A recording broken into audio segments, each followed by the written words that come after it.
So hello guys, what's up? So welcome back sa aking YouTube channel. So sa video ito, ipapakita ko sa inyo paano magpalit ng plastic spacer. Di ko alam kung ano tawag dito. Yung plastic sa outer diameter ng roller no bearing nito. Yan. So nakita nyo, pasag na siya. So papalitan ko siya nito. Ginawa ko nga pala to 3D print. Ang material nito is PETG. Yan. So, syempre, unang-una, tatanggalin natin to. Pero bago nyo tanggalin yan, lagyan nyo ng support tong pintuan.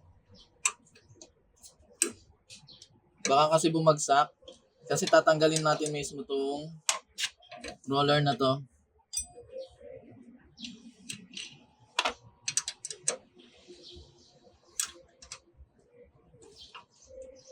Sa dalawang tornilyo lang yan, dinaangat nyo siya, matatanggal nyo na yan.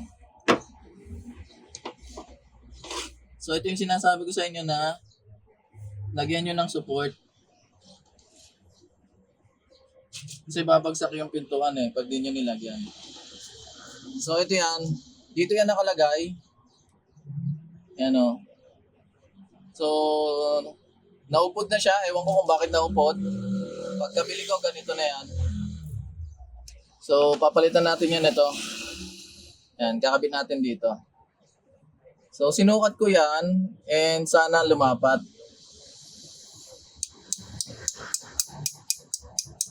Yun, oh.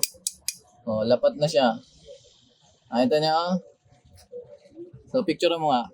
May picture yan, oh. Picture muna tayo. Picture. Yan.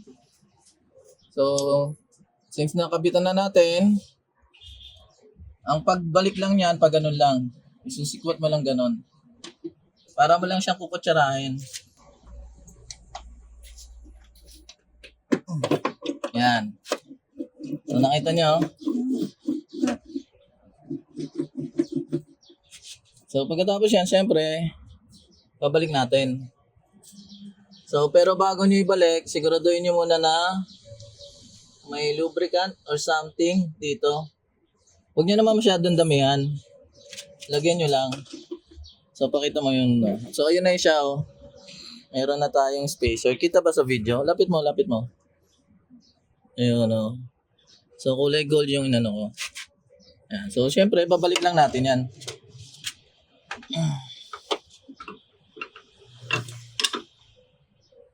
So sa pagbalik niyan, may makikita kayong guhit diyan. 1, 2, 3, 4. So igigitnaan niyo lang. Yan. So ito hindi wala nang adjustment yan Wala nang na-adjust yan.